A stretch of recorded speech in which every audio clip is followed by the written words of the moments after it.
The views expressed and the opinions given by the individual host and their guests do not necessarily reflect those of Para-X, its affiliates, or its sponsors.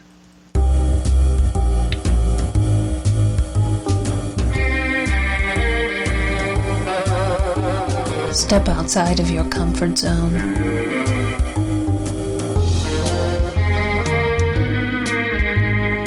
See the world with a whole new perspective. Join us and experience the unexplained on the Paranormal View. And welcome everybody right here to the Paranormal View on the Para-X Radio Network. I want to thank everyone for being with us tonight, those here in the chat room and those listening from around the world. We appreciate each and every one. Tonight we have with us Barbara Duncan. Good evening, everyone. And we have Jeffrey Gould. Hello, hello.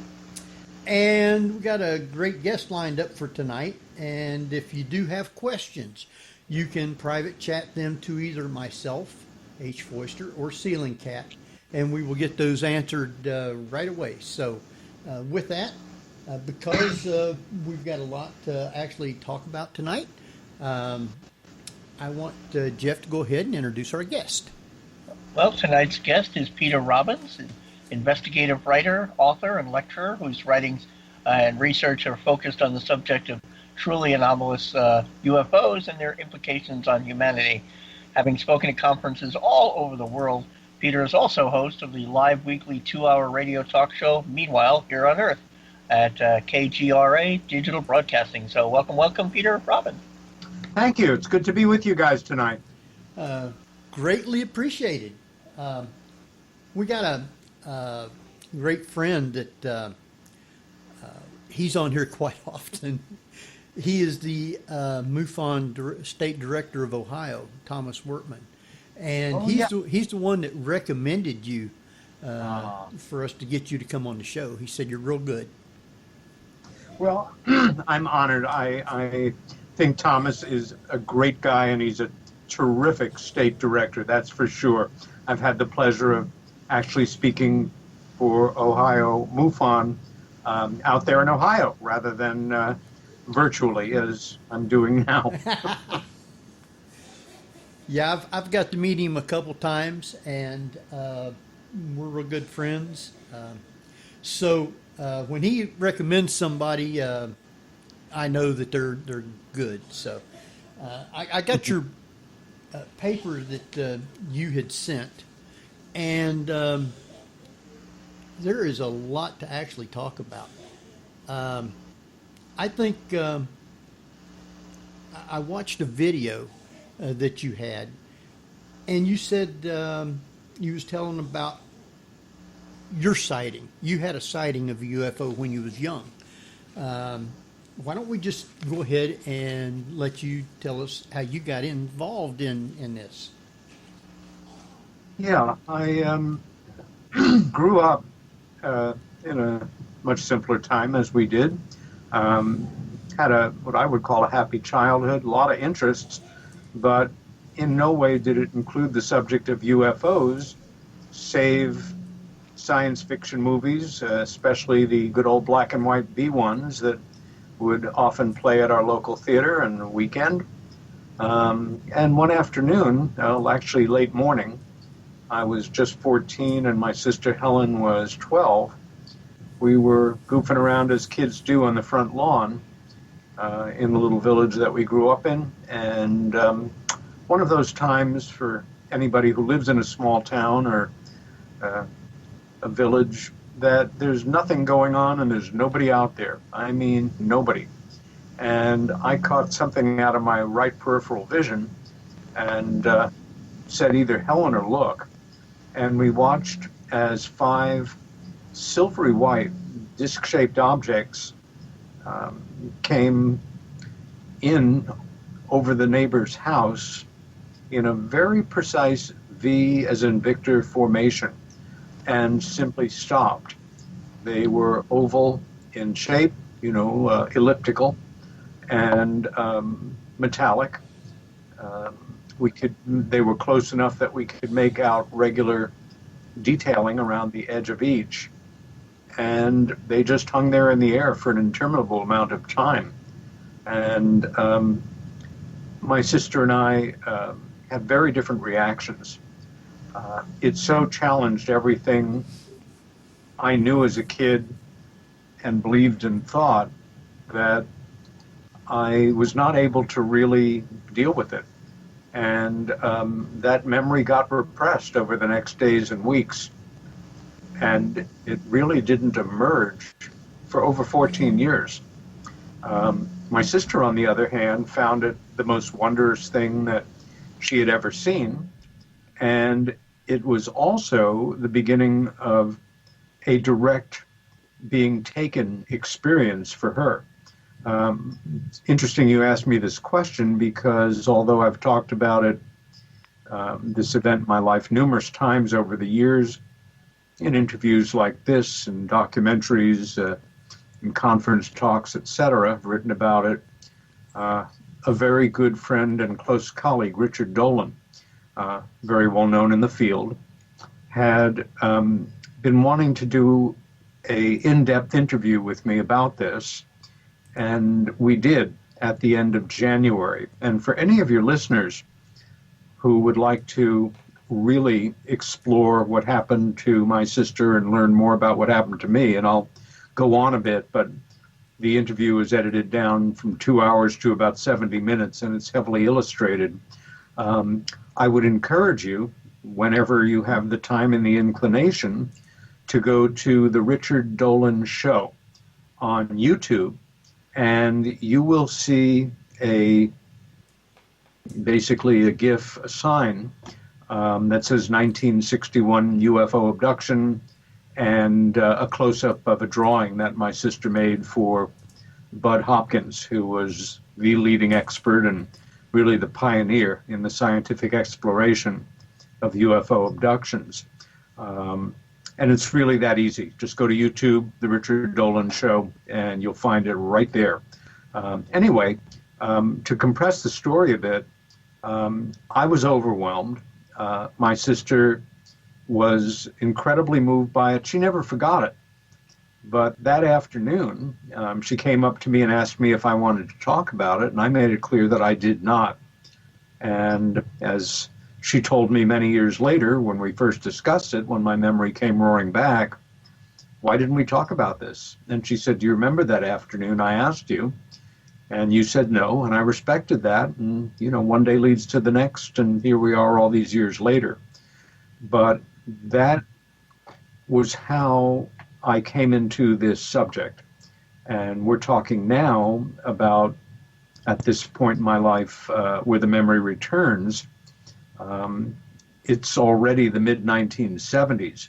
And I would say overnight, but in the course of several minutes of her recounting her event, after confirming my memory for me without my feeding her information. Basically, I set the scene, and she told me what I remembered with a few tiny parameters that we worked out shortly after.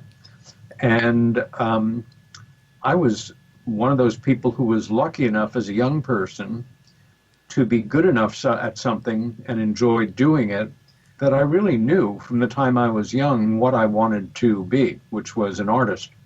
And I was beginning to really live that dream in New York City when all of this came down on me. I continued to teach painting at my alma mater, the School of Visual Arts. I continued to do my work and show my work, but quite honestly, the heart had gone out of it because something that I knew was more important had gotten in the way. And with a certain amount of resentment, I became truly obsessed by the subject and simply started to buy books and look to educate myself. It may sound almost unbelievable right now. We're talking now, of course, some decades before the internet, but I didn't know there was such a thing as ufology. I didn't know there were people that did this work. And so I carefully got myself involved with one person, then another, and found several terrific mentors who helped me to get on course and start the work that I've done over the last 4+ decades as an investigative writer. Now that's interesting.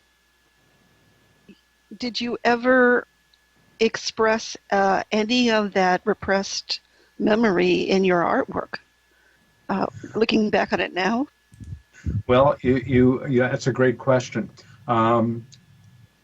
I am old enough. I came of age in the 60s and was very much a member of the counterculture. And at that point in the 60s, when they were the 60s, I tried LSD for the first time. And it was not something somebody made in their basement. It was manufactured by the Sandoz Pharmaceutical Company in Switzerland that developed it in the 1940s. And everything was done just right with a number of caring friends. And during that experience, in a distorted way, some of that memory did break through.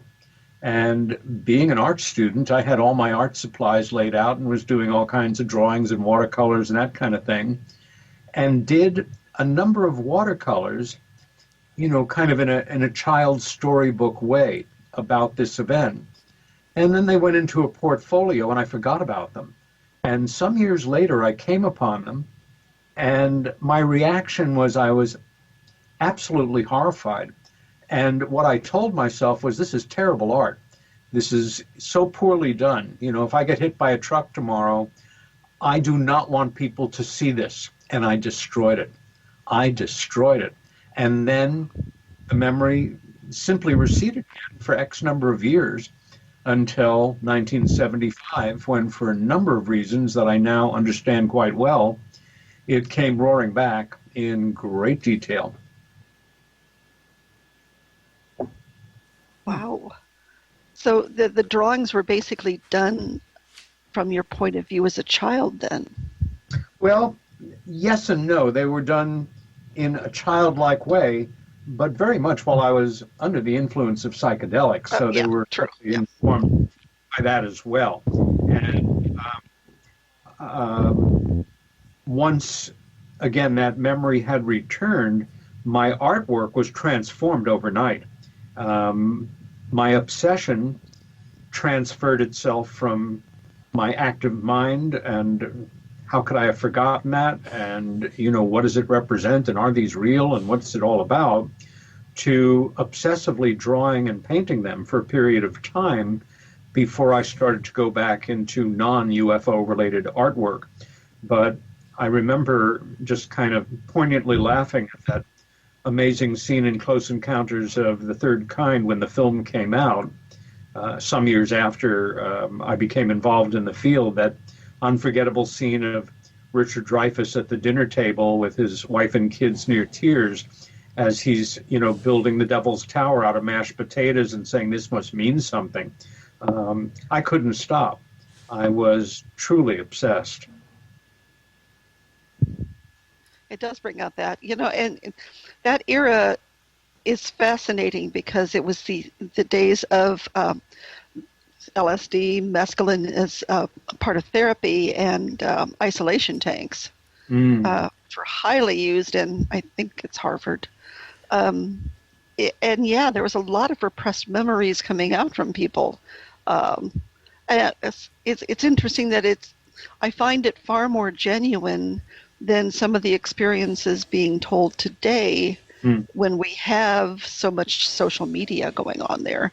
Good point. Social media is such a wild card, and I do joke with people sometimes that if I do have other repressed memories, I don't remember them. That's me. I don't feel that I've ever been abducted. I don't feel anything that has happened to me. So, not that I want something to happen, but I guess when people has stuff like that and it starts coming out, you start wondering, what else am I actually trying to suppress or not thinking about? Well, that's a great observation, and you can bet once my sister told me about her experience, and you have to understand that this was years before the term gray was part of the language.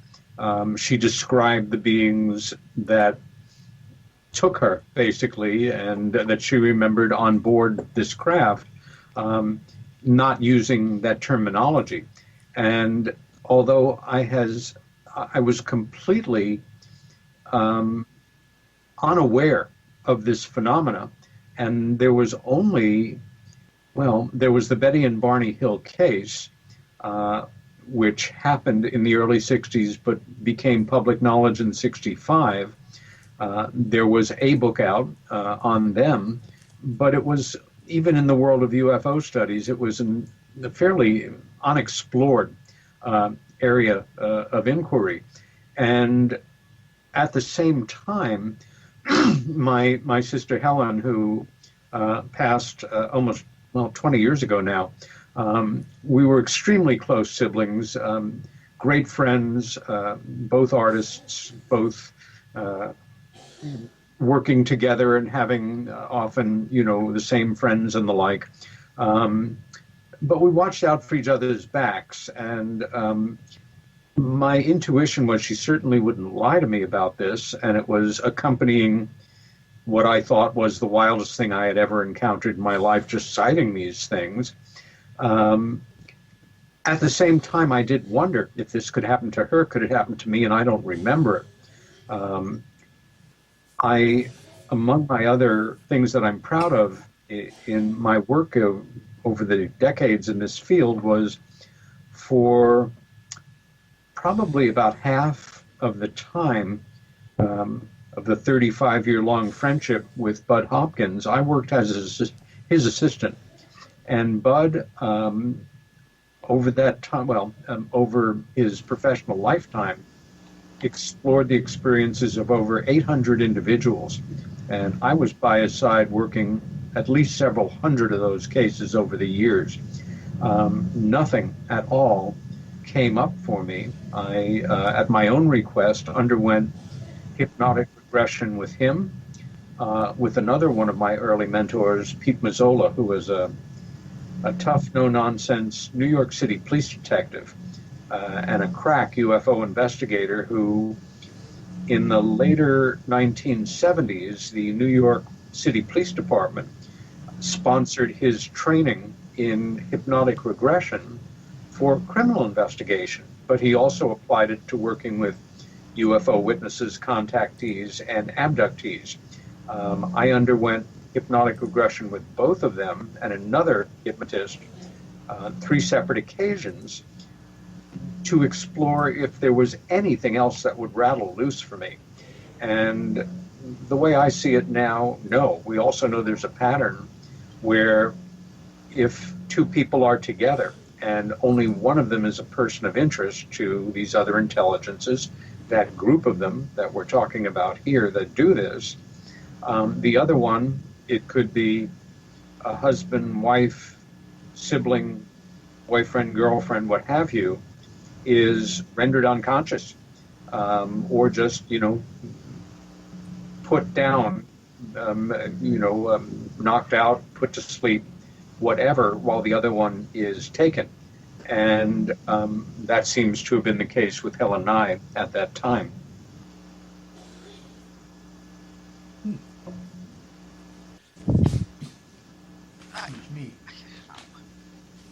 So for me, that was a huge amount to live with.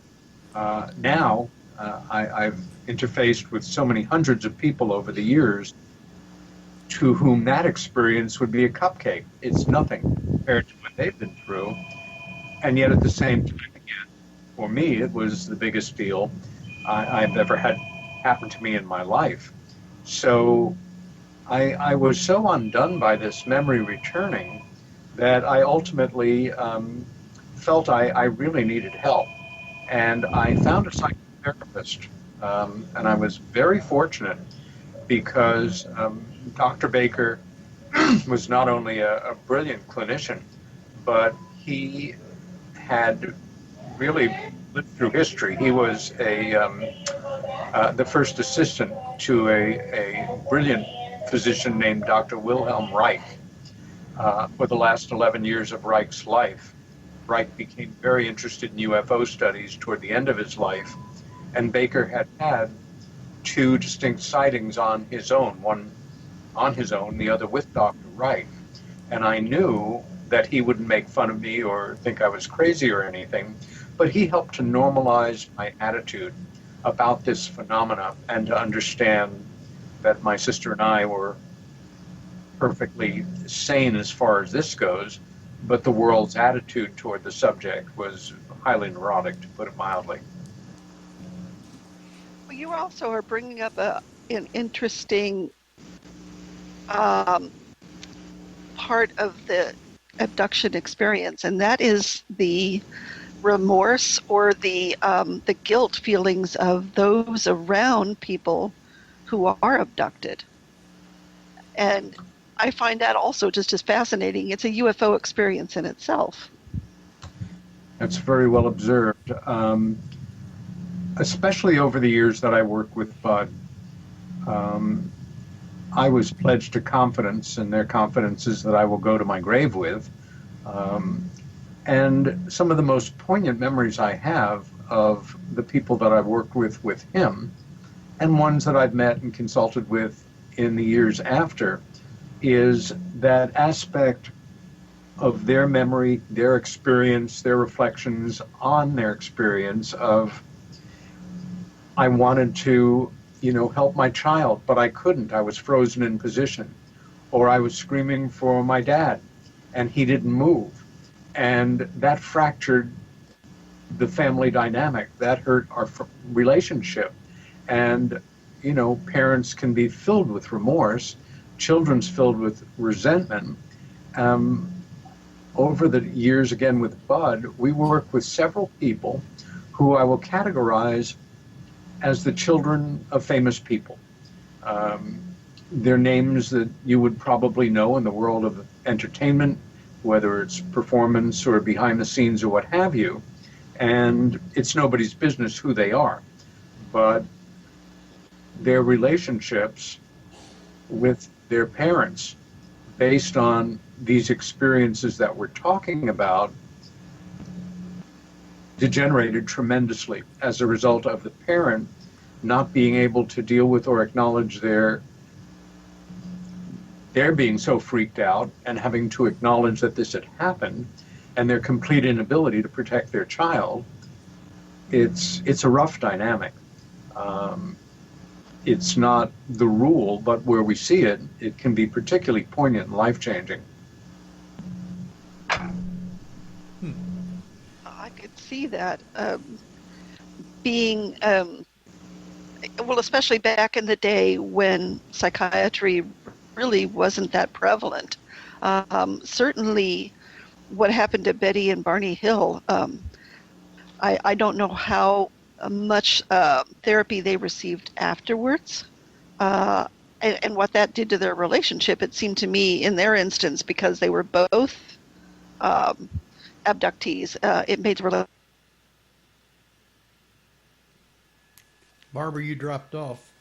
To them. What? Well, I'll jump in. I thought that was me dropping off when suddenly. No, He's back. yeah, Oh, okay. Yeah, but your question fell off, Barbara. It did. yeah. Oh. Yeah. About Betty and Barney Hill, that them both being abductees had actually made a relationship stronger to a lot of degree. That is correct, Barbara. I knew Betty a little, but her niece, Betty and Barney's niece, Kathleen Marden, who, maybe not surprisingly, has gone on to become one of the world's ranking authorities on the subject of abduction, and who has written a number of books with co-authors on the related subjects. They did not have therapy per se. However, they did go through hypnotic regression and relived their memories under the very careful and watchful professional eye of Dr. Simon. I'm forgetting his first name, but he is a very distinguished psychiatrist who developed regression as a way of assisting traumatized World War II combat veterans. And everything was recorded, and these recordings are available. The emotional impact on Barney, and ultimately physical impact, he died much too young, was tremendous. If you listen to these tapes, there's no artifice here. It is two people reliving an experience that they had completely separately and completely isolated from each other in reliving them. Also, the hypnotic suggestion was that when they came out of the hypnotic session, they did not have a conscious memory of what they had said and recorded. That was not revealed to them till sometime after the fact. Of course, everything meshed up perfectly, but I don't think either one of them had therapy per se. But you're right. They had a strong marriage. It continued to be a strong marriage. They were there for each other as much as they could be. But again, the impact on poor Barney was tremendous. And this at a time when, John Q. Public probably felt, they're doing this for attention, or, they're mentally ill, or who knows what. That ridicule factor has been a great asset to those that want to keep this subject under wraps, although that ridicule factor is really loosened up considerably over the past few years. Well, yeah, and we consider now that there's a man for some of the military, the Pentagon, to start releasing more of the UFO information, that people are a little bit more open to discussing any sort of paranormal or UFO activity or abductions that they might have experienced. That's my observation. 10 years ago, even 5 years ago, most adults who did have an interest in the subject would either keep it to themselves or within a small group of people that they knew and trusted. But it's fair to say that, and I can say this in informal demographic, having interfaced with so many of them over the years on a fairly regular basis, every year now, more and more people care less and less what other people think about what they think about this subject. And that's a very healthy trend, and it just continues to expand. And I think that because so much of this and the new things that are going on with us going into space and everything, and now that the government has even released some footage of UFOs that the Navy had even had on their radar, how much more do you think is going to be coming out? I think it's inevitable that more and more will come out at this point. The fact is, as just mentioned, this past August, something truly historic happened. There have been various pronouncements over the decades, but this one really hit a new level of the Pentagon saying, we are now officially interested. We've all known they've been interested no matter what they've said otherwise since the get-go in 1947. But now they are online, so to say. And that means other establishment figures in the world of science and psychology and physics, etc., are safer to come forward and say, I have an interest in this as well, and know that they're not going to be automatically regarded as kooks. I think for decades we were seeing a very, very successful effort to wire up simply an interest in truly anomalous UFOs with somebody being delusional, a faker, a con person, a mystic, somebody wants to be famous, somebody wants to make money, when it's also counterintuitive.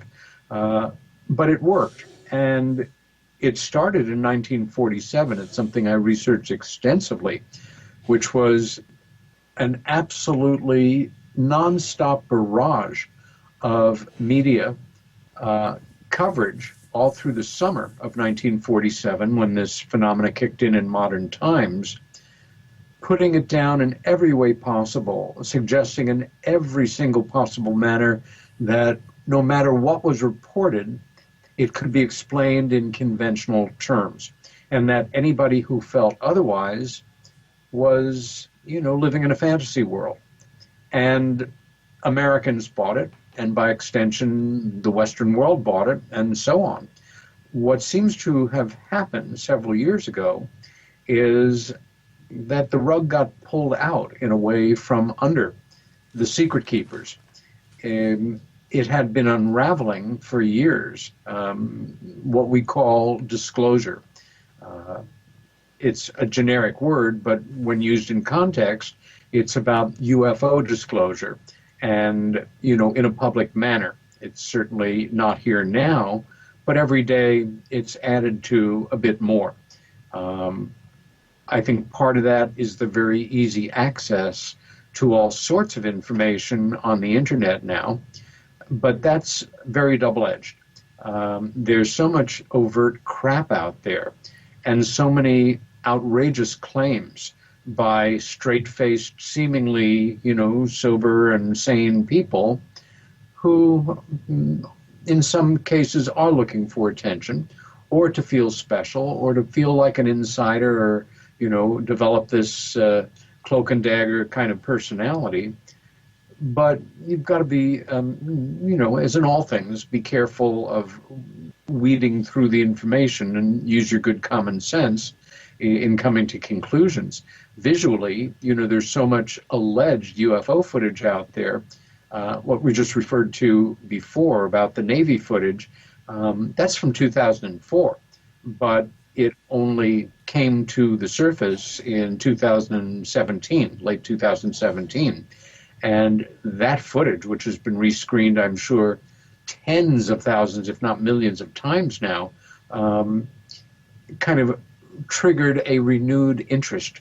But let's face it, for the last 20 plus years, we have lived in an era where anything, and I mean anything, can be elegantly faked in still and moving images. And most of what's put forward, for public view has not been fully vetted by professional photo analysts, that kind of thing.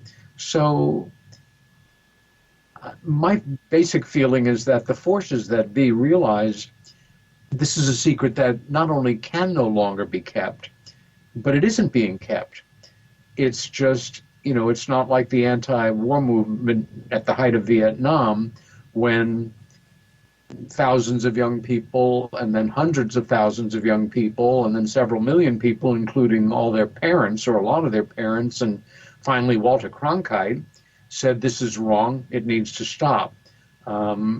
The UFO anti-secrecy movement, clunky phrase, is growing every day, but not geometrically. It's growing arithmetically, 2, 7, 18, 3 people at a time, which is good.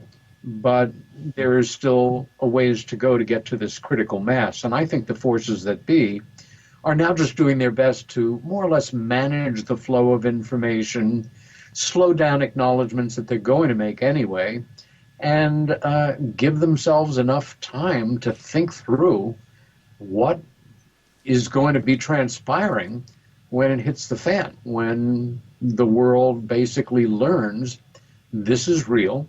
The establishment has been lying about it for 75 years, and further back if you want to get historic about it.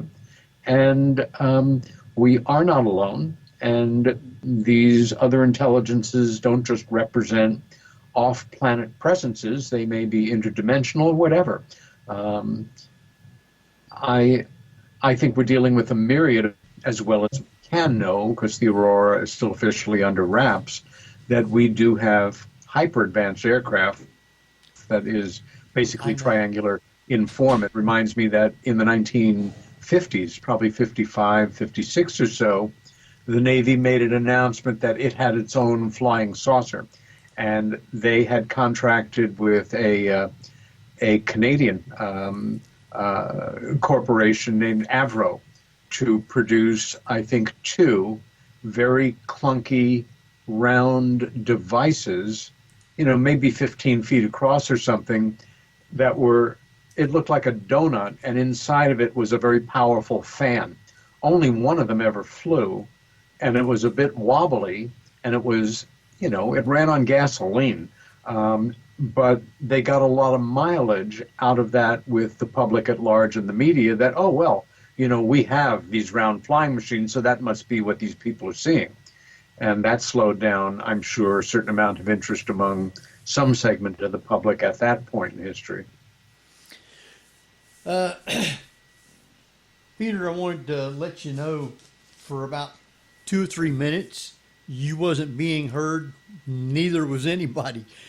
I lost internet connection, and hopefully it's back on track. I didn't have to restart it, I don't guess. Barbara, are you with us? I'm still here. Okay. Yeah.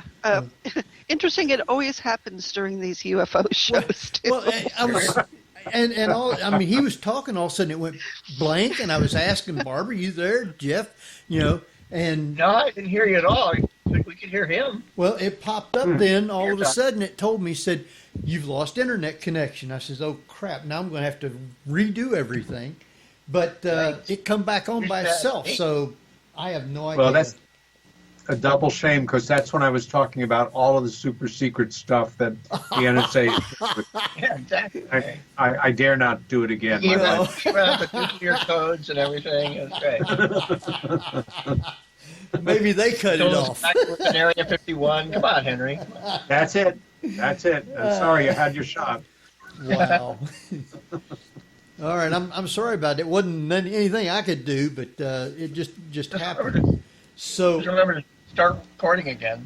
Well, it'll hopefully loom large in the legend of this broadcast. Yeah, I'm pretty sure that it's still recording, because I didn't lose that, I don't think. I didn't lose power, I just lost internet connection. So it should, I'm used to still that. Yeah, it's still recording, so we're okay with that. So you can pick it up in the podcast, folks. Yes. Anyway, I know we've got about 20 minutes here before break. There's been a lot of the big sightings, you might say, like Roswell and Kecksburg and different things like that. Have you been able to do anything with Roswell or with Kecksburg?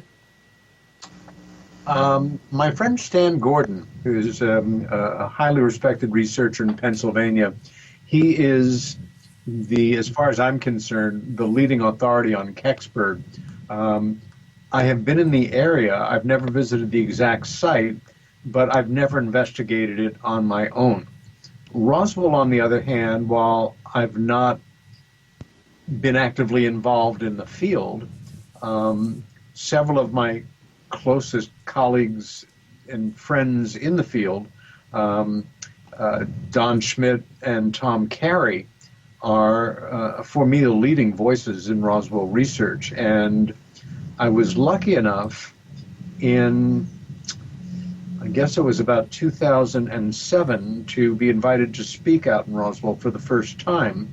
And I landed the job of a lifetime. For the next few years, I was directly employed out of the mayor's office, although at a distance because I live in New York, the mayor of Roswell, to oversee their yearly huge UFO conference. But more interesting to me was to be the city's liaison with Governor Richardson on any matters related to UFOs. I've been out to Roswell, I think, about half a dozen times now.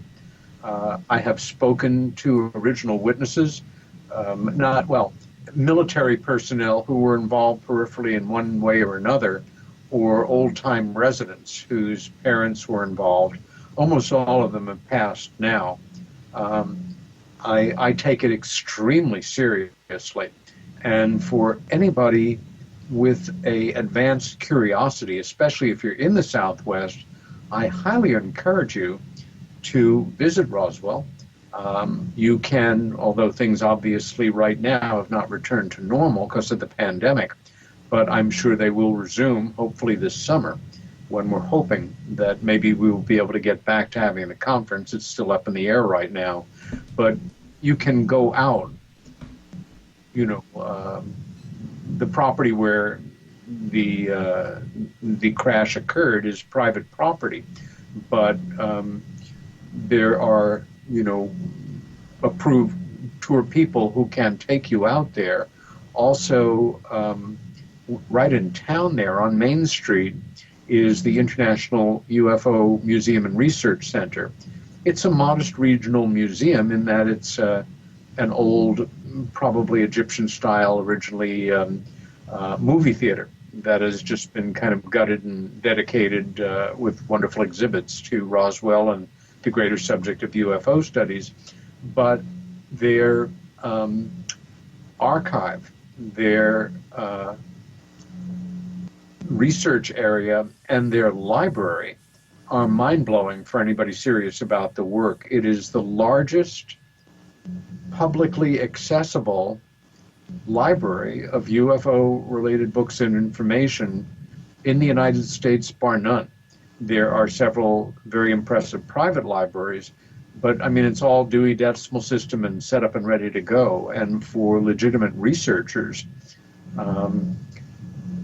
the amount of materials in their archives donated by, in many cases, first and second generation lifelong UFO researchers, investigators, authors, people who were involved with the events in question, is second to none. But I take Roswell extremely seriously. Now, we know that the government has opened up more and more. Do you think that they will come out and say, yes, we did get stuff from Roswell? No, I don't, unless their hand is forced in one way or another. And I'll tell you why. One of the most nuts and bolts reasons is the responsibility, no matter who or what groups or what agencies and offices within the greater American government were involved in a decision like this, it would be the president who would be the one on the spot making the announcement. And Harry Truman was president, of course, when it all went down. Truman probably knew as much or more than any other president that followed, and that makes sense. Eisenhower, I think, would be the second most knowledgeable. But the people that control this information are not elected. They're appointed, or in some cases, I think they inherit their positions. And they are a very closed group.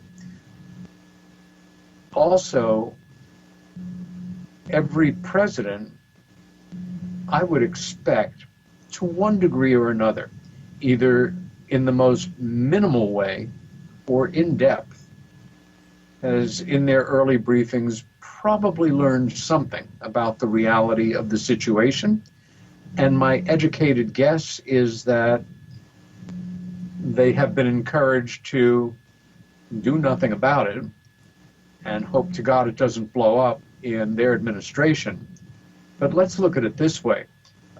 We have had liberals, conservatives, Democrats, Republicans, 12 presidents or so, I forget what number Truman was, since Harry Truman.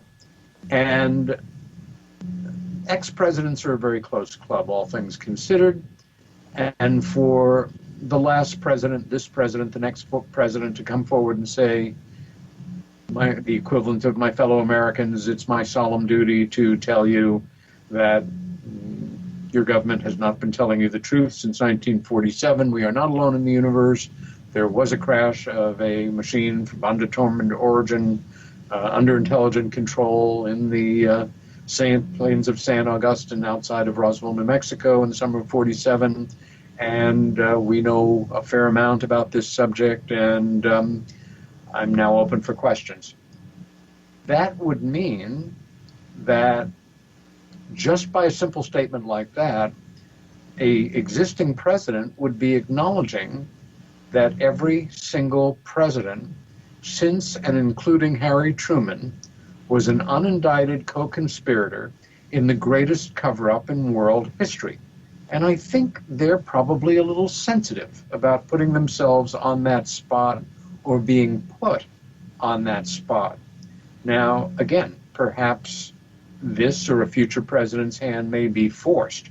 I happen to think that disclosure, it's an organic process. It's happening now, sometimes slower, sometimes in a more accelerated way. I think if it had not been for the pandemic, last year would have been an absolutely breakthrough year. But we were busy and preoccupied with other things, as is understandable. It might come in the form of, say, a WikiLeaks dump of legitimate, authentic information. It might come in the form of fully authenticated photographs from the surface of the moon or Mars, establishing a very real presence, ancient or contemporary, that is not us. It might come in the form of, a Daniel Ellsberg type Pentagon Papers release, or they, in quotes, may at a certain point say, we've given you several millennia to get used to this, and we've accelerated over the past 75 years, and you guys are dragging your feet, so we are going to find a way to let you know in no uncertain terms in the next few years, and get ready. It's all theoretical. It's all, what you're willing to believe, what you want to believe, what you can tolerate believing. I have no idea how it's going to happen. I don't think it's going to be officially. If it is official, I'll bet the chances are better that it will happen as a result of information releases by the Russian government or the Chinese government, but not the American government. We are the original secret keepers. We are the ones who basically got the ball rolling in terms of national security statism and in setting up a national security world, which is what we live in. Well, this is an international issue. And as I recall, a few years ago, didn't even the Pope acknowledge that there is extraterrestrial life? In so many words, going back over 20 years, the Vatican University has had the equivalent of a chair in extraterrestrial studies. For many years, a cardinal appointed by the Pope, the Italian Cardinal Balducci, was their spokesperson on matters extraterrestrial. And it got to the point where that cardinal made public statements regarding this subject on Italian television. He spoke at a number of UFO conferences. He passed some years ago. But I remember following the story very carefully because of all the world's great organized religions, the Roman Catholic Church is probably the most organized and the most controlling of information. And they are most certainly the ones who are leading the way, not in a grand public way that everybody hears about every day. But there was a time when it was, no, this is minions of the devil and satanic, misunderstandings, and there's nothing in the Bible that says there's beings on other planets, so it doesn't exist. No, the church takes this seriously. And ultimately, probably with good cause, because there may well come a time when it breaks through. And Roman Catholics will have a leadership that is been planning and makes no bones about the fact that the likelihood of us being alone in the universe is literally impossible, and that, everything reported as UFOs legitimately in the truly anomalous sense may in fact be true. But I wish more of the world's religions would be as involved in studying this question as the Catholic Church is.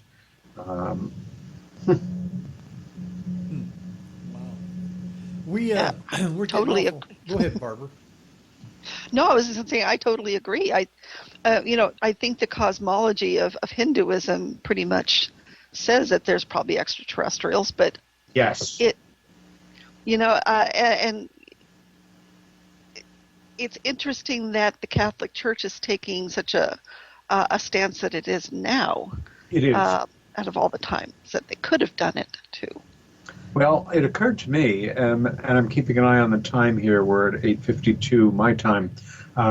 It occurred to me that probably when this abduction phenomena really kicked in earnest, and I think it's, although it may have been going on irregularly since time immemorial, it's a relatively modern phenomenon. And it is a worldwide phenomenon. We know that. I'm in touch with researchers all over the world on this subject. That if, let's say, you are, living your life in Central America or some quiet corner of the world and you happen to be Catholic and you have this kind of experience, and of course, you don't know what's happened. It may freak you out. It may challenge your thinking on many things.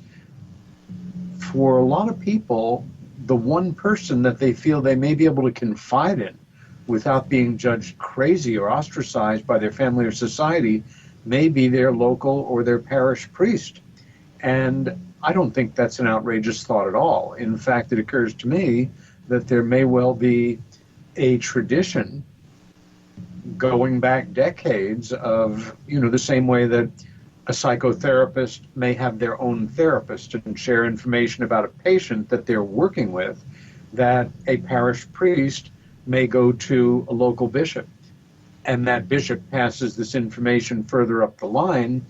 And who knows, one of the reasons the Vatican may have become seriously interested in this subject over the years is more and more reports of this kind being confided to prelates around the world and putting the pieces together in their own way and realizing that there does seem to be something going on here that's not demonic and not mystical, but scientific and keeps going. The reports are literally all the same in terms of the dynamics reported, and we should know about this because these are our parishioners, and we don't want to be unprepared if this thing breaks through.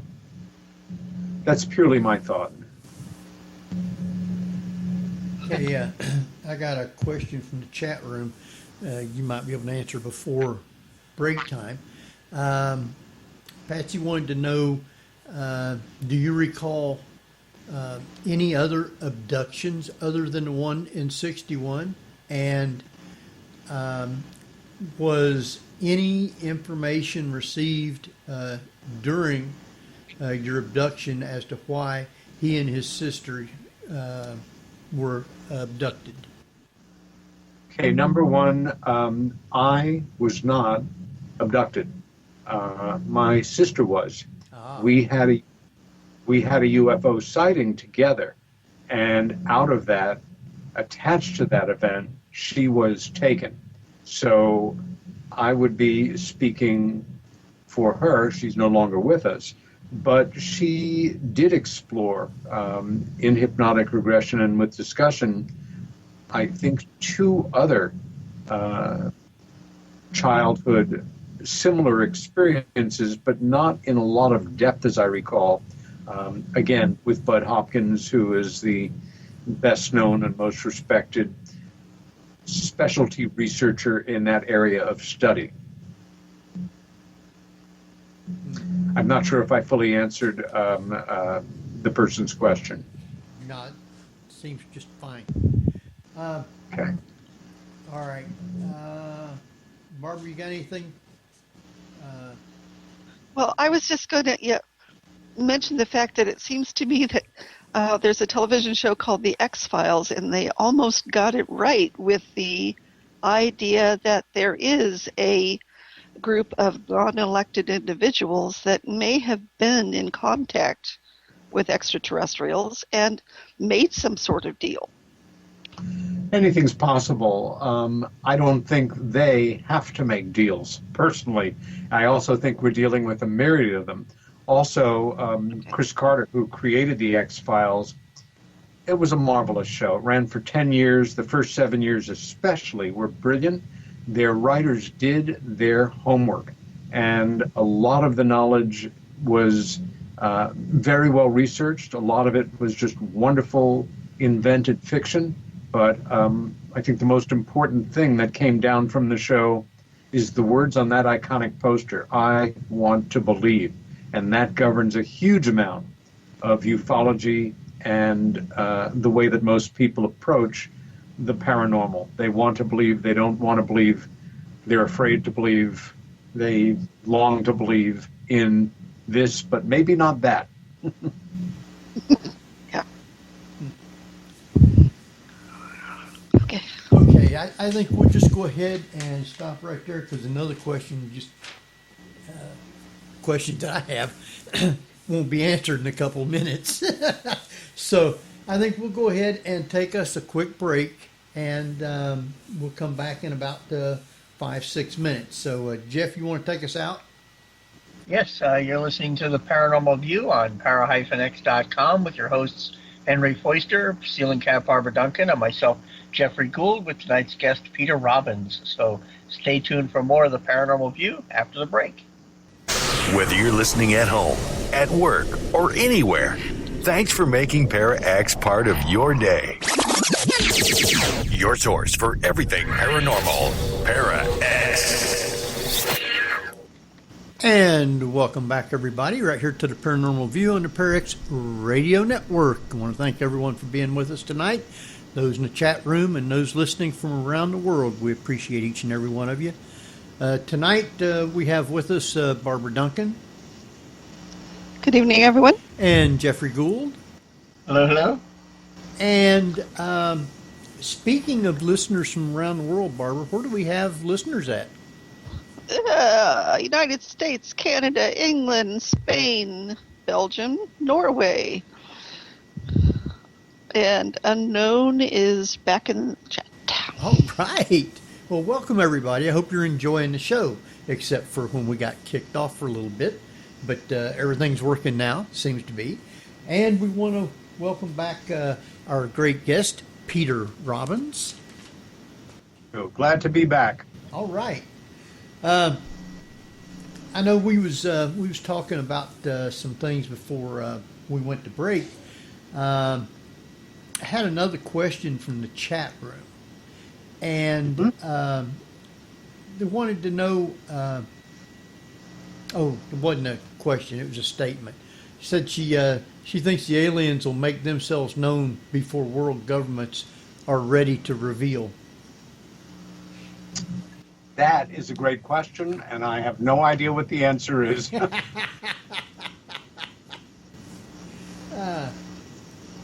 right, we know that a lot of sightings have taken place, like the big famous ones, Kecksburg and Roswell. But there has been tons of sightings. Now, a lot of people come out and say, "I've seen a spaceship," or this or that, but they don't have, you might say, proof. Now, I know that there was 2 incidents. I think one was somewhere in Africa where school kids, alien ship come down where school kids were. Yes. Other than the story, did they have any other evidence? Did anybody get photos or just what people says?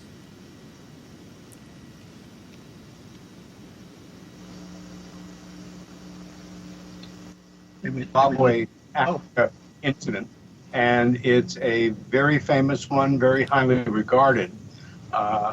Many of the school children there observed the landing, the disembarkation, a number of faculty people.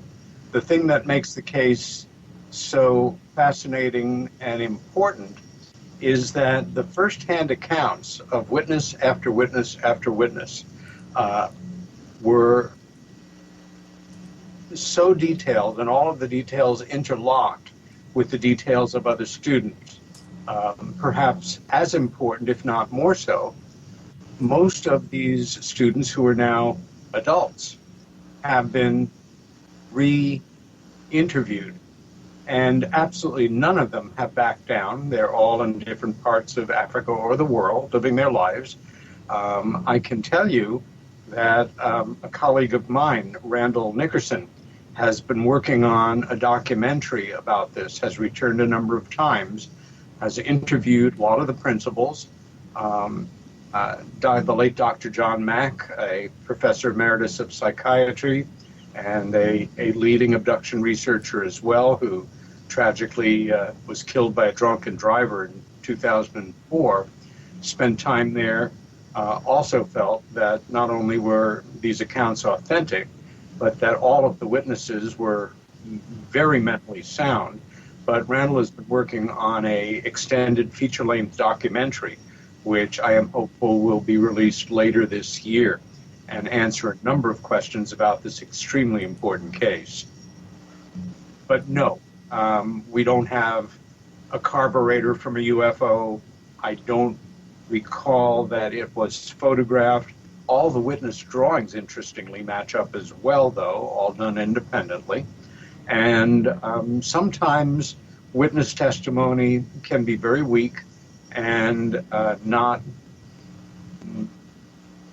what we're looking for. Other times, also as in Roswell, witness testimony can be incredibly important and very compelling. I mentioned before two of the leading and most highly regarded Roswell experts, authorities. Tom Carey and Don Schmidt have written a number of books, including Witness to Roswell and Children of Roswell, which are nothing but extended interviews with direct witnesses. Again, sadly, most of them now passed or in their 80s or 90s, 90s, and the children of people who were witnesses or were directly involved in the events in question, who learned things from their parents, etc. That kind of witness testimony I hold in very high regard. Exactly how much evidence is there that is tangible? Like, for example, I think that there was, obviously Betty Hill's dress, the possible item from the Roswell crash. I don't know how much credence you give to abductees' implants, but how much exactly tangible evidence are we talking about in a lot of these UFO cases? Does it make a difference? It does make a difference. I have been privy to handled implants. I have seen the analysis, scientific analysis of implants, also of tests and physiological changes that have occurred in organic material that has come in contact with UFO activity. Also, X-rays, CAT scans of implants in people's bodies in places where they couldn't possibly have found their way on their own, and never with any kind of visible scar of how it occurred. Also, anomalous pieces of metal that have come up over the decades purporting to be, part of a craft from parts unknown. Some of those are specious. Some of the results of that are inconclusive, and some of them are incredibly fascinating, and we just can't determine. It's not like there's some completely new element that is there that we don't have on Earth. There are cases where materials were so highly refined at a time before we were able to do that here in the area of metallurgy, that are also, and again, that would be based on when they were found, that also add to the picture. But there's, we don't have the public doesn't have some, crashed artifact that we can go to and see in a museum. Well, hopefully in the future. But those may very well exist, in highly secured facilities. The implants as well. I mean, how many of those are out there? And has anyone ever been able to determine what the actual use of them are? Not just a tracking device, obviously. Well, not the late Dr. Roger Lear. Roger was a podiatric surgeon who became very interested in implants. He passed, I guess, about 10 years ago. But he made it his business based on whether or not an abductee was willing to submit to have it removed, to remove them. And I had hands-on experience with some of them, and Roger did some fascinating analysis. The first question from a purely scientific biological realm is, if you get a splinter, your body sends out a signal, and white blood cells head for that area.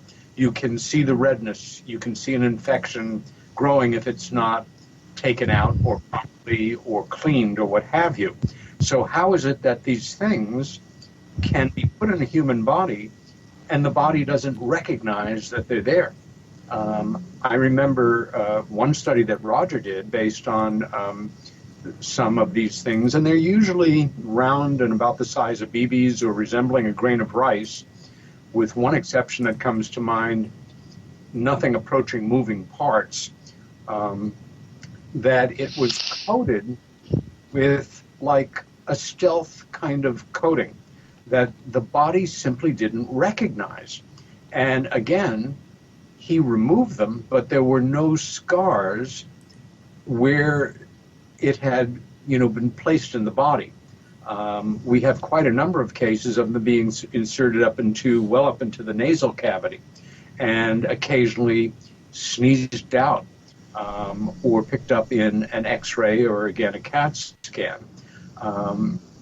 We can only theorize why they're there.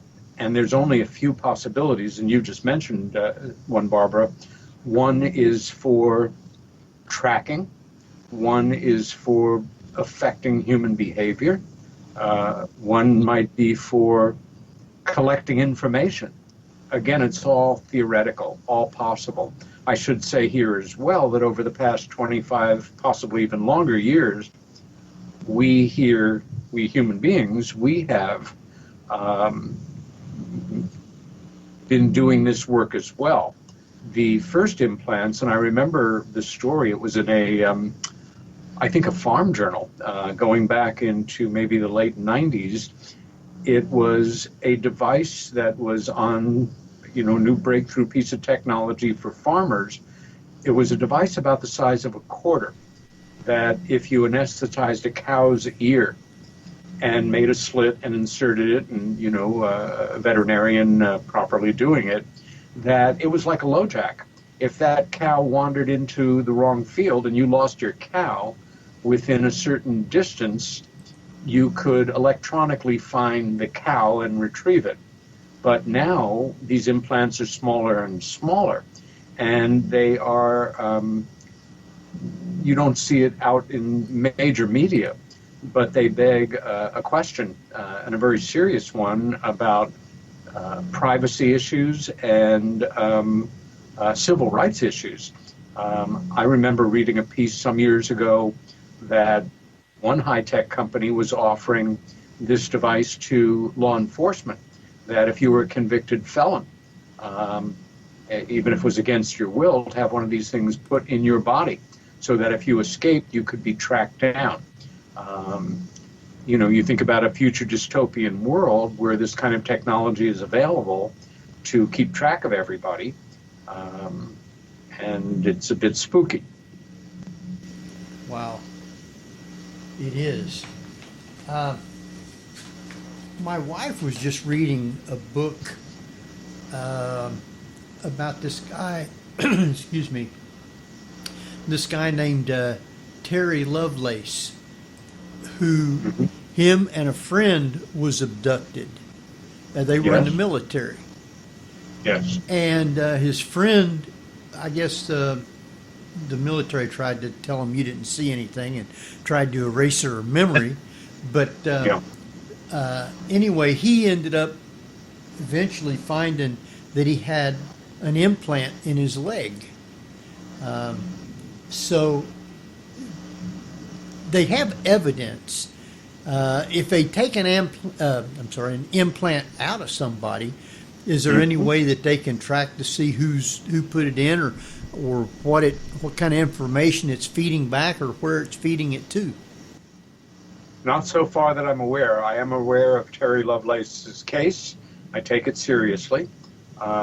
Again, especially in the years that I worked with Bud Hopkins, I was privy to first, in some cases, seeing the X-ray or the CAT scan provided by the individual that Bud was working with at the time, and in some cases, the most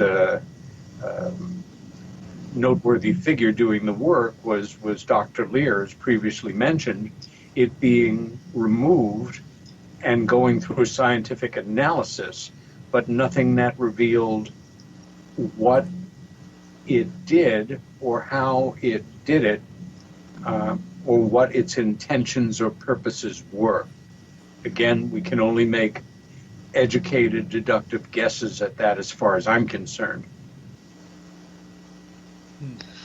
Somebody in chat was bringing up Travis Walton, who's I find to be one of the most credible abductees, and his story is just remarkable in that.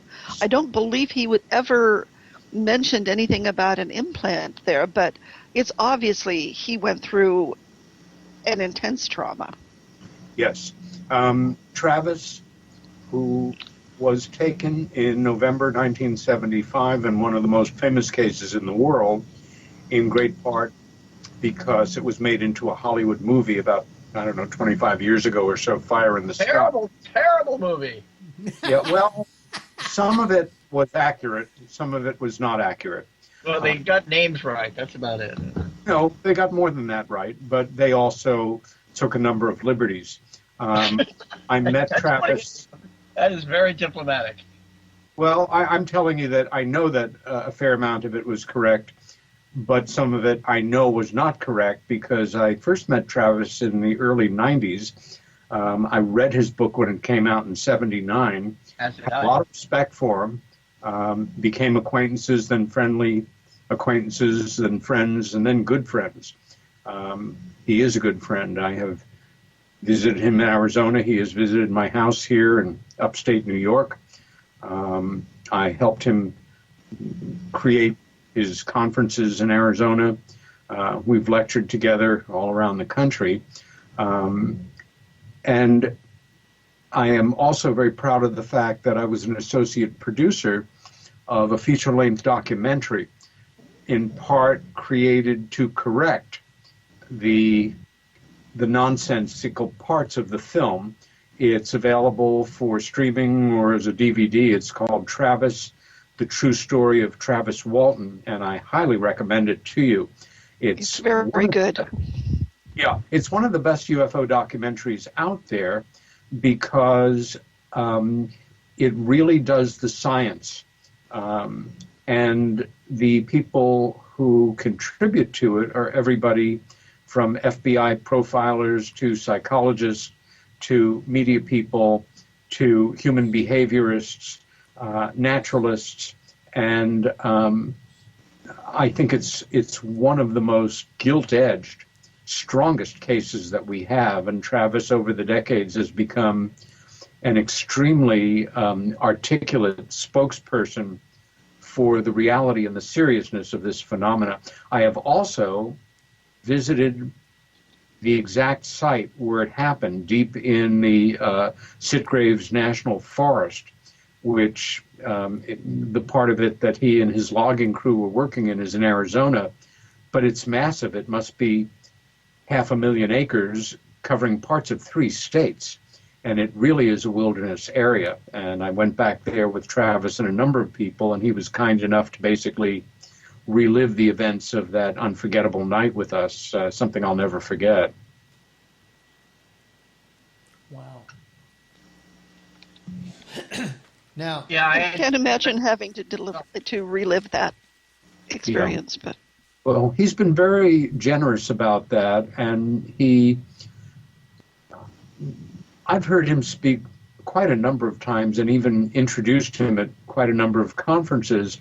And I've heard him begin his talks occasionally, especially for a wider audience, essentially with words to the effect of, if it was you up here telling me in the audience what had happened to you, I might think you were crazy too. But what I'm going to tell you is what happened to the best of my memory. And then he shows, in video footage, material backing him up of all sorts. I've also actually spent time with a number of the men he was with that evening and interviewed them. Now, there's another case that I hadn't even heard anything about, and I assume that you also got to work on it or investigate some.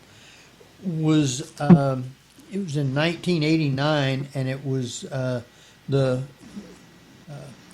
Verones Incident. Yes. I'd never heard of it, and that's in Russia. So, how are they letting stuff out, or did they have any control of it?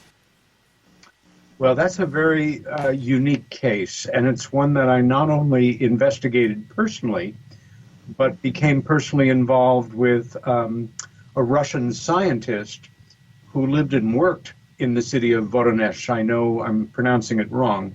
Vorone. ZH.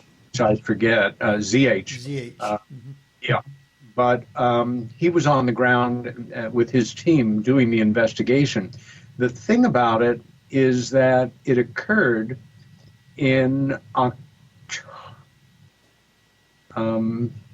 September of '89, and the case broke worldwide several weeks later in October. This is right at the moment when the Soviet Union is literally disintegrating. And we were put in contact with each other and started to correspond. And I think if it had happened a year earlier, our mail would have been gone through like crazy. But as it turned out, the Soviets, who were doing their best to prop up their disintegrating empire, were not prioritizing mail between the United States and the old Soviet Union at that point. So we were able to not just exchange information, but to develop quite a cordial professional and then personal friendship that we wrote back and forth to each other for some years. And I've actually written about it and given papers on the event. It happened on an afternoon at a time when school children were getting out of school. And a UFO, a fully articulated UFO, came down in a city park. And as I recall, one very tall being, a smaller being, a robot, disembarked and started to move around the park. A boy screamed. They aimed the device at him, and he disappeared. He reappeared later on. But even the great French ufologist Jacques Vallée, one of the most respected in the world, he became very interested in the case and went to the city to meet with my friend Yuri Lozotsov, the head scientist involved in that particular investigation, and also felt it was authentic. One of the things that interested me most was I was living in Midtown Manhattan at the time, and I happened to be actually working on a UFO book at that moment, but I had the TV on CNN in the background, and I listened as the first reports of this started to come through. And TASS, the Soviet news agency, had their offices in Rockefeller Center, maybe half a mile from where I lived. And I took a chance, and I just called them. And I introduced myself as an investigative writer specializing in the subject of UFOs and following the story. Meanwhile, their newsroom was going crazy because they were breaking the story in America. And I just said it. Could I come by and talk to some of your reporters? And they said, absolutely. And 40 minutes later, I was in their offices in New York and ended up leaving with a number of telexes and original communications. But the American press did what they usually do and were condescending and sarcastic and trying to explain it away. The Soviet press took it very seriously, and it was released with the approval of the Communist Party through Izvestia, the official Communist Party newspaper, and TASS, the official news agency, and that would have never happened previously. So they took it very seriously, and not surprisingly, the analysis that Lozotsev and his team did show very definite physiological changes in the soil and in the tree that was a central artifact in the landing site compared to the soil around it. One of the things that the Americans got on the case of was, well, there are so many witnesses who are children, and who can trust children? They have such imaginations and things. It's all rather insulting, as it often was back in the day. But that's a very important case that even a lot of American UFO researchers are not really aware of. Yeah, is there other countries also that has reported, I guess, either abductions or contact with a UFO and aliens? I think the question is there a country that hasn't? Oh. Yes, it's absolutely an international phenomenon, no question about it. Not that long ago, 5 years ago, maybe 4 years, I spoke at a conference in southern Brazil and spent some time down there. And the subject is so prevalent in their culture that, the government doesn't repress information about it. They take it seriously as the public does. That's not uncommon in Central American countries. We just don't learn about it because there's basically a news blackout, or by the time it gets here, we demean their cultures, or, say they're simple mystical people, and what do they know? Well, they know what they've seen. In 2013 or 15, Steve Bassett, who is a marvelous presence in UFO research and really the key person in the disclosure movement as far as I'm concerned. I'm going to be interviewing him, I think, in May on my radio show. Steve was able to create an event at the National Press Club whereby he had actually invited seated American senators to professionally sit in at a congressional hearing at the press club lasting 5 days with witnesses from, I think, it was a dozen countries at least. Government people, pilots, key investigators. I was honored to be one of those who gave testimony. But one of the most memorable presentations was by two pilots, and I'm damned if I remember whether it was Peruvian or the Colombian Air Force, but, they were highly respected jet fighter pilots. And they talked about, and this was all simultaneous translation. It was a very amazing event to be part of.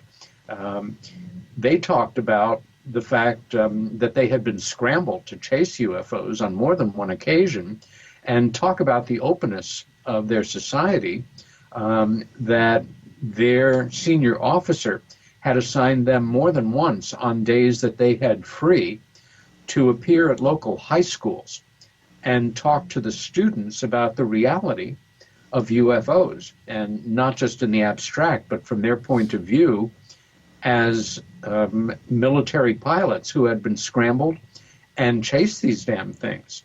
So, yes, it happens all over the world. Same for abductions, same for sightings, same for contact experiences. No question about it. Now, Can you imagine how society would be different if we were allowed to do that?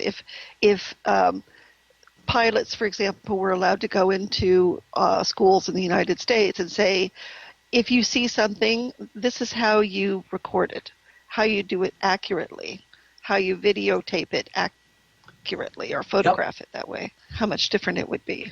That would be a breath of fresh air, Barbara, and I think we're still some distance from that in this country. Well, I'm sure you've seen the meme where the two people are standing there saying, "Look, a UFO! Grab the worst camera we have." Well, now that's changed, of course, because almost everybody has a smartphone with a brilliant high-resolution camera attached. Oh yeah. At the same time, we're also living in an age of photoshopping mania where any image can be presented as authentic. If you're online, for example, and you're looking at UFO-related information and you see what appears to be a great still or brief film footage of a UFO, the things to look for are not the image itself as much as is an actual name attached to it, a real person that can be verified as alive? Do we know where and when it was actually shot? Do we know if there were witnesses? Has it ever been subjected to objective professional photo analysis? Without that stuff, a picture means nothing. Film footage means nothing. As far as I'm concerned, it can look great, but please, a lot of elementary school kids can put it together at this point with their technical knowledge. oh yeah, That's true. I have problems just turning my phone on.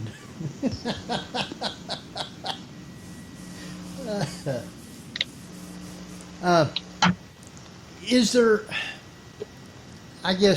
one place that seems to be more active with UFO sightings and abductions than another, or does it seem to move around to different areas? You mean, do abductions happen in one particular area or another? And sightings, yeah. Once again, this is an absolutely worldwide phenomenon. There certainly are areas with higher incidences of confirmed UFO sightings, UFO-related contact events, and we can, make certain deductions about that, but there's no area of the world that I'm aware of where this doesn't take place. In the old days, in the Cold War, there was some theoretics that both the Soviets and the Americans played on.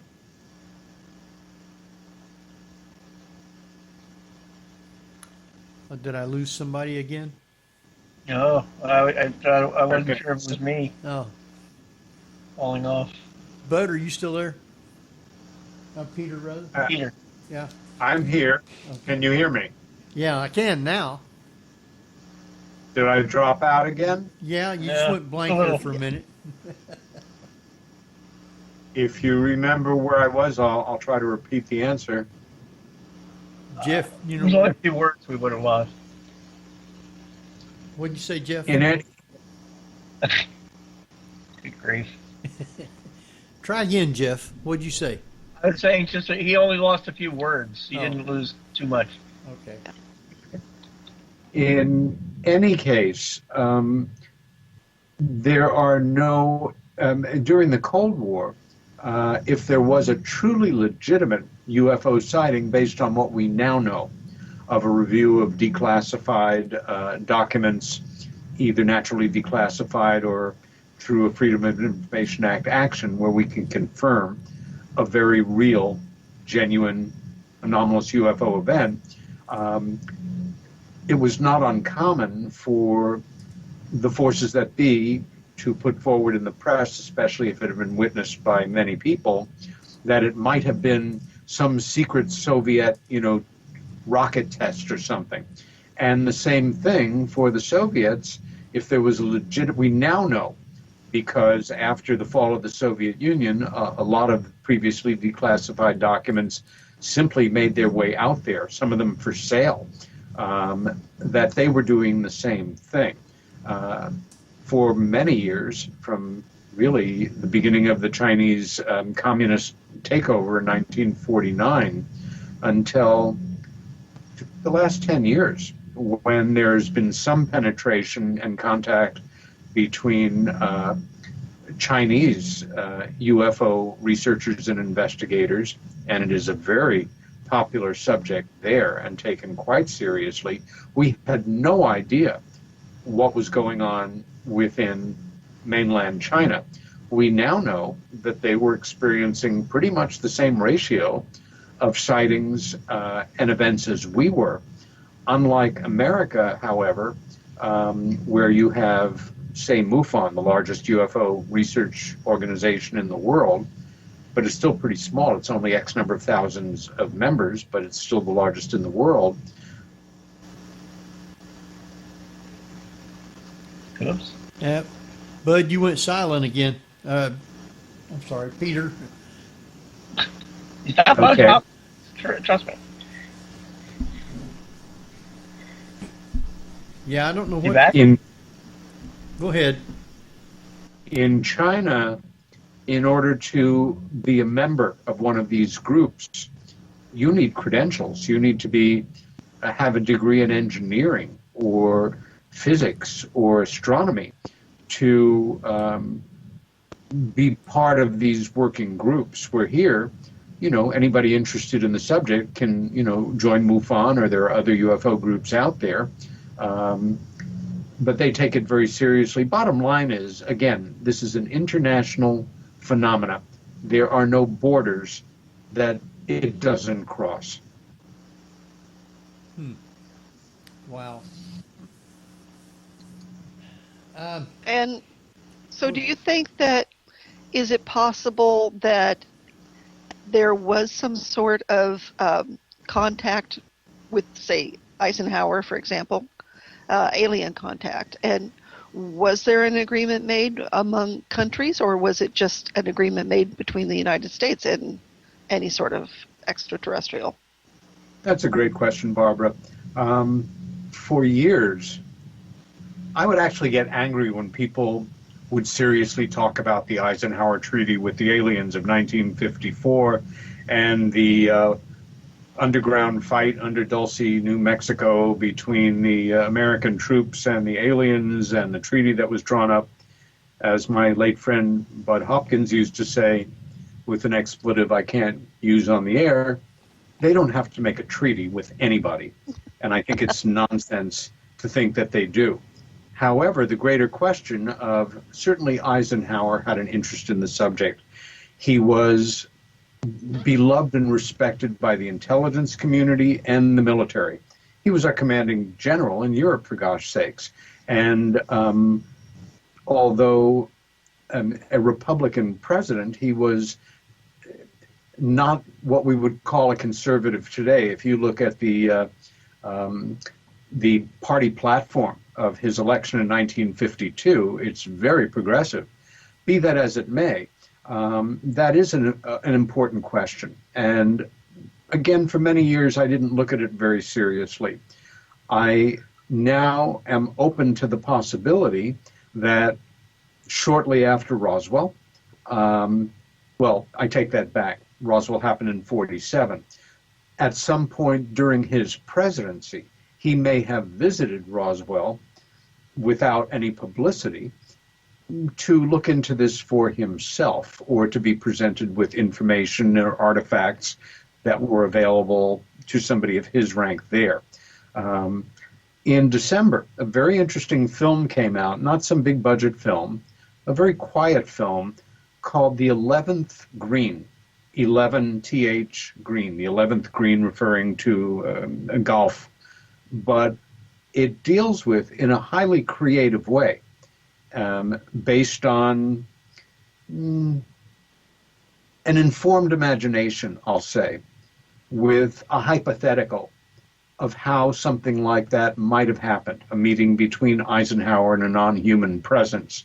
I found it thought-provoking and entertaining, and I'd recommend it to people, although I think for some people it will just be too dry and kind of heady and be taking too many, creative liberties.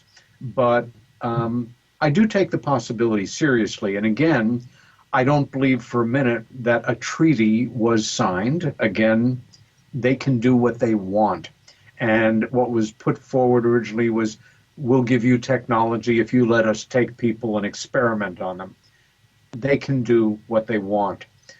So I do dismiss that premise.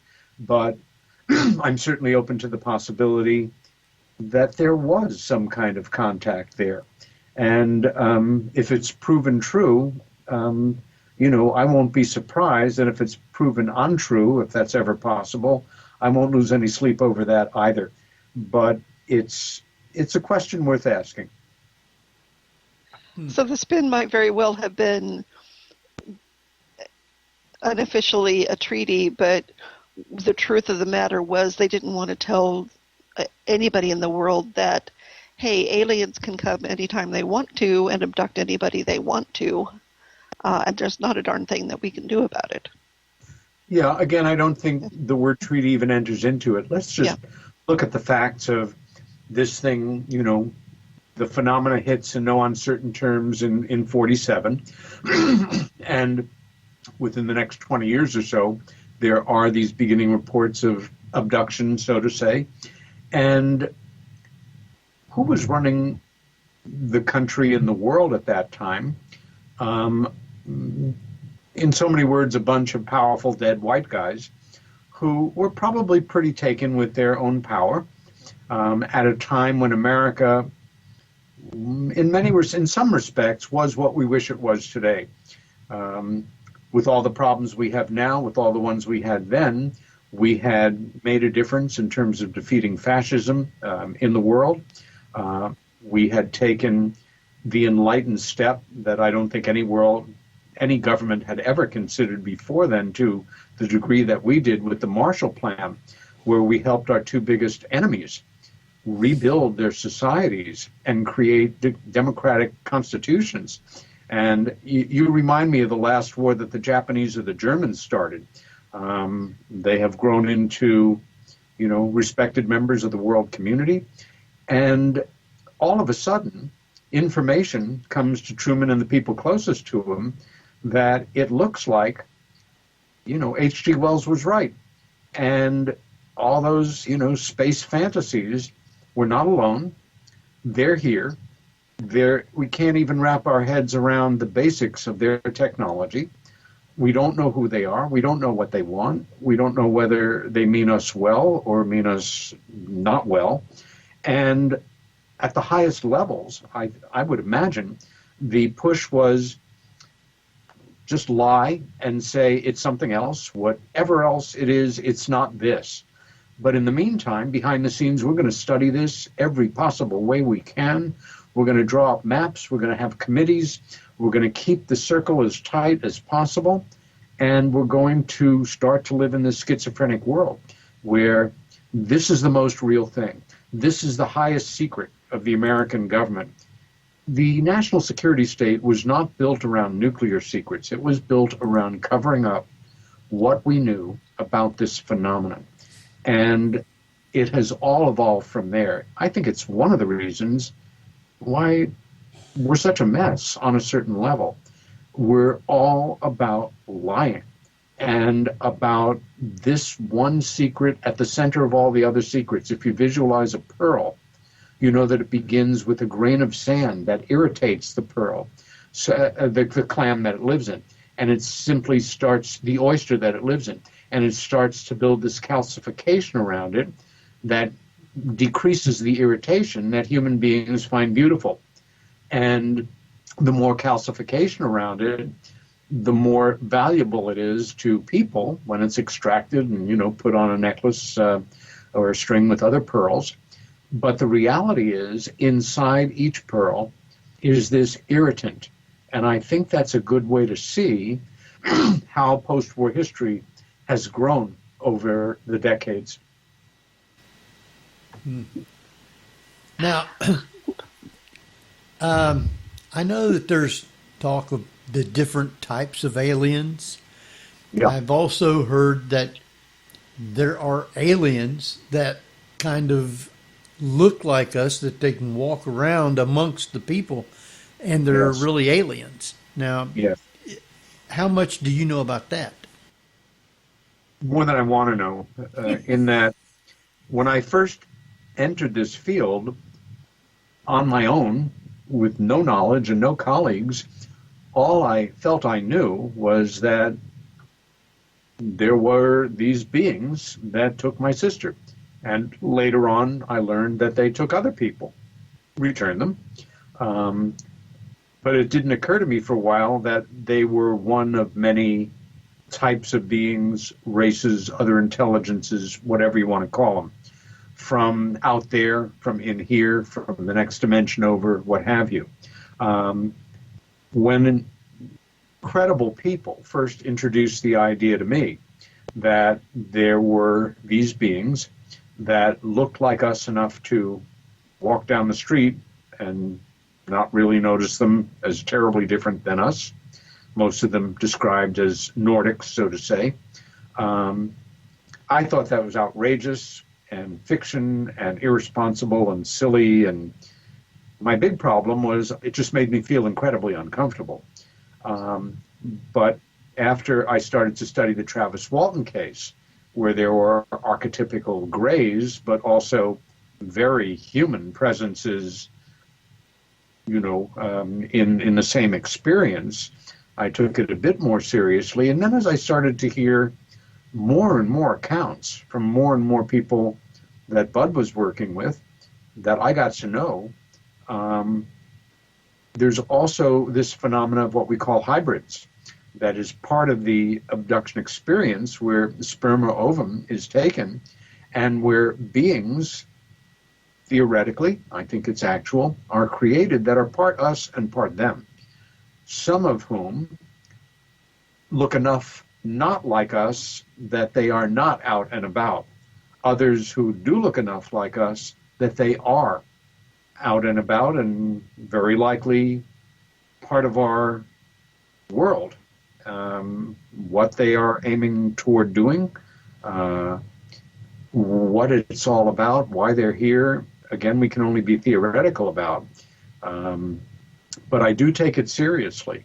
And in my years with Bud, most of the reports that we got, because people were coming to him overwhelmingly because they had had the kind of experiences that he had published about and was more and more knowledgeable about and putting together a database, involved these archetypical grays, 4 foot, 3 foot, 3.5 foot, large cranial structures, large black sweeping eyes, a hint of a mouth, a hint of possibly a nose, no ears, very emaciated bodies, and occasionally a very tall version of that. But I'd say, 20% of the reports that Bud got over the years varied wildly, and some of them completely unique to certain cases, like in Voronezh, in Russia.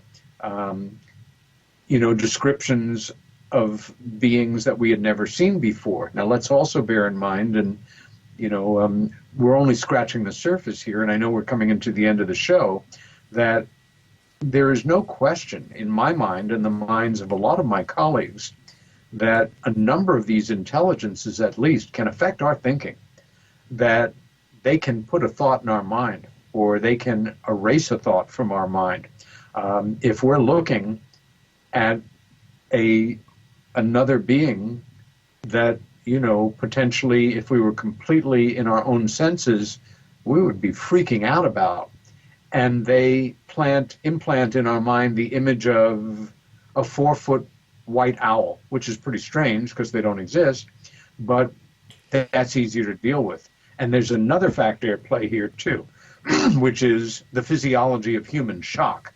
We may simply, in our mind's inability to take in, accept what is happening in front of us, we will project an image that we can tolerate.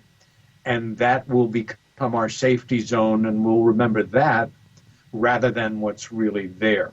Again, this is all open to discussion, but I do take seriously humanoid, non-human presences, so to say, as well as the ones that are more archetypically exotic.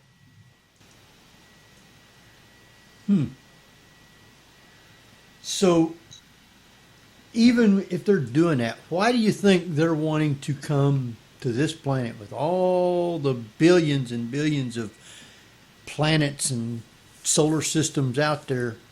What is so fascinated of Earth? Great question. I'll give you some thoughts. I don't know which one or one might be true. Maybe they're like us, and once they develop to a certain point, they want to get out there and colonize. Look at the history of humanity and what we'll call first world countries, that once they had established themselves and sailing ships and rudimentary weaponry and technology and ways to preserve, salt foods and things, what were we doing? We were out there getting into other parts of the world, taking over other cultures, whether it was, the Roman Empire or the Byzantines or the Sumerians. It's part of our nature, seemingly, to get out there and try to take over other parts of our environment. Perhaps they have a pre-existing relationship with this planet that goes back to the dawn of time. Perhaps, I have a lot of problems with the idea of time travel. A popular theory is they're us a million years in the future. Maybe, maybe not. But if that appeals to you, that's a possibility. Maybe they are partially responsible for us becoming who we are, in that, 100,000 years ago or 40,000 years ago, they were visiting and did a little DNA splicing here and there to move Neanderthal quickly through Cro-Magnon and into more modern humans. We do DNA splicing all the time. We're constantly futzing around with other species, or now we're on the cusp of huge revolutions in terms of designer, human beings, that kind of thing. Maybe, again, if they do have a pre-existing relationship with this planet, and although even conservative scientists and astronomers now, if begrudgingly, theorize that there may be tens of millions of Earth-sized planets about the same distance as we are from our sun, that they are from a similar sized star, which means we have the basic building blocks for primordial life to begin, in terms of, if you're a scientist and totally secular, that, that all the components for that first one-celled animal are there, and it's all uphill from there. Or if you're a person of faith, that, God's miracle of creation can occur there as well. But maybe where somebody's graduate experiment gone horribly long, to compress a thought, and that we're doing a terrible job of taking care of this planet. We are the problem now. We are overbred. We are creating climate change, at least in part. We are toxifying this planet at a phenomenal rate. We're weaponizing, and maybe they're not happy with that. Maybe this wonderful little blue-green speck flying through the cosmos is a bit rarer than we imagine. Maybe it's a way station halfway between here and there that's important to them. There may be ones, and I think there are, who want us to evolve, who are right there, helping us in small ways, or want to. And there are other ones that would rather maybe that we just kill ourselves off so that things can start again and the planet can sort of clean itself out and have a chance to repopulate. Let the animals take over and, kill all of the sources that are creating carbon. Again, this is all theoretical. We're only limited by our imagination in this. Bottom line, we're not alone. There are other intelligences of different sorts coming and going from planet Earth whose intentions we can only make our guesses about, but it's all real. Make no mistake about that. Wow. All right, our time has just slipped right on by, Peter, and I want to thank you for taking the time to be with us tonight. Very interesting. People was listening very intently. I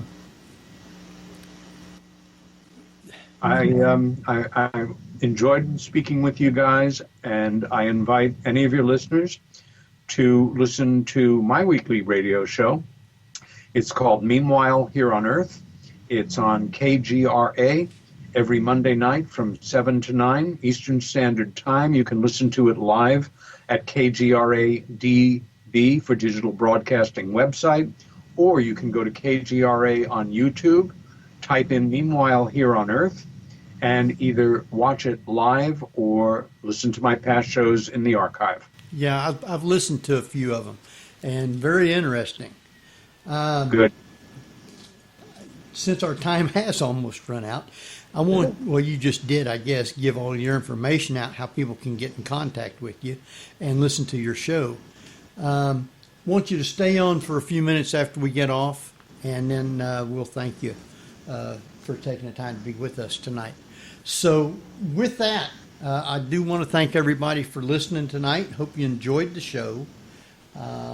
Next week, we have Kathleen Marden on, and that ought to be another very interesting show. So, it will be, trust me. I know.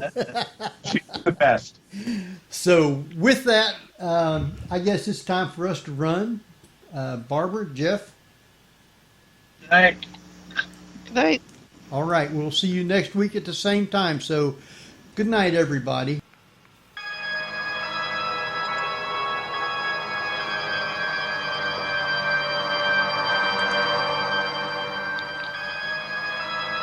You've been listening to the Paranormal View on the ParaX Radio Network. Join us again next week at the same time for more of the Paranormal View.